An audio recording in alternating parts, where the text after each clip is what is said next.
জয় মহাকাল। গুরুদেব কারো জন্মছক দেখে কি করে বোঝা যায় যে সে ব্যক্তি একাধিক বিয়ে হবে? এই বিষয়টা একটু বলবো। খুব ইন্টারেস্টিং প্রশ্ন। লোকের কাছে এটা খুব কিউরিয়াসিটি ব্যাপার। লোক 3-4টে করে বিয়ে করতে খুব পছন্দ করে। ঠিক আছে, বেশিরভাগ ক্ষেত্রে দেখা গেছে। ব্যাপারটা হচ্ছে এর জন্য দায়ী হচ্ছে মোটামুটি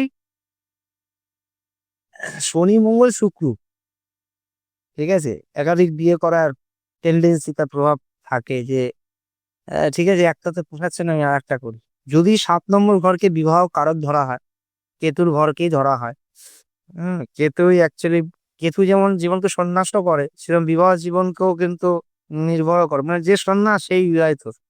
যদি শনি মঙ্গল শুক্র সপ্তমে সপ্তমে যদি শনি মঙ্গল শুক্র থাকে এবং লগ্নপতি অষ্টমে থাকে, সেই জাতকের কিন্তু বেশিরভাগ ক্ষেত্রে কিন্তু বিবাহ হয়, 3টে 4টে 2টো 5টা বিয়ে হয়।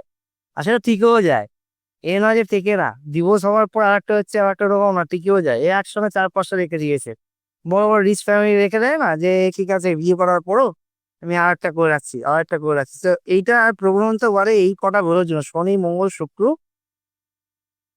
জন্য বাড়ে। দেখো, শনি কিন্তু হচ্ছে পাপ গ্রহ হিসেবে কাউন্টিং করা হয়েছে, এদিকে কিন্তু ও কর্মের কারণ। কিন্তু ও যদি আবার সপ্তম ঘরে, যদি তার লগ্নপতি যদি অষ্টমে ঘরে, মানে সপ্তম ঘরে বসে, লগ্নপতি যদি তারা 8 নম্বর ঘরে বসে, তো শনি কিন্তু 3-4টে করে বিয়ের একটা প্রবণতা দেখা যাচ্ছে।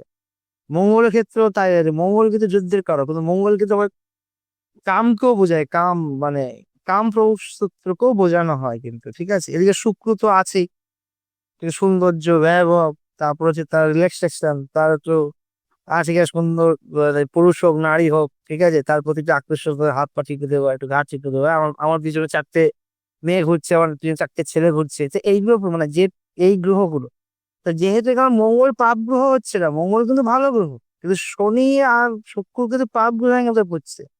তাহলে এবার যেহেতু কেতু অলমোস্ট পাপই গ্রহ, সেখানে আবার সেইখানে সেই গ্রহগুলো, দুটো গ্রহ পাপ বসে আছে, তাহলে একটা গ্রহ ভালো থেকে আর করবে নাকি? তখন এটা হয়, আর কিছু করার নেই।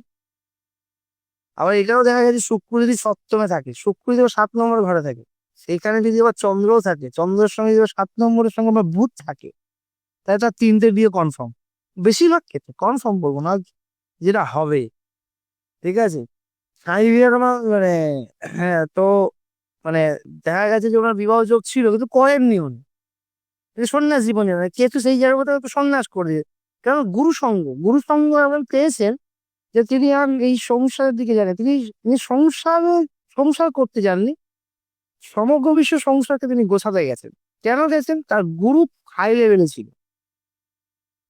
এই স্বামী বিবেকানন্দের জমিদারে পড়ে, চাইলে কিন্তু বহু বিবাহ করতে পারতো, তার কত ক্ষমতা, তার এত দেখতে সৌন্দর্য, তার শিক্ষিত লোক ছিলেন, কিন্তু উনি করেননি। কারণ তিনি করেননি, তার কারণ হচ্ছে যেহেতু তার গুরু যে ছিলেন, গুরুই বলে না, গুরুই ধর্ম, গুরুই সবকিছু, গুরুই ভগবান, সবকিছু গুরু, গুরুর কথা শুনেই তো আজকে তিনি সন্ন্যাস নিয়েছেন। সন্ন্যাস নেওয়ার পর জীবনে অনেক বড় জায়গা একটা স্থাপন করেছেন। এটা হচ্ছে কেতুর কারণ। কেতুই আবার ডিভোর্স করাচ্ছে, কেতুই আবার সন্ন্যাস করাচ্ছে, কেতুই আবার রোগ দিচ্ছে, কেতুই আবার মুক্তি দিচ্ছে, কেতু মোক্ষ দিচ্ছে। এই কি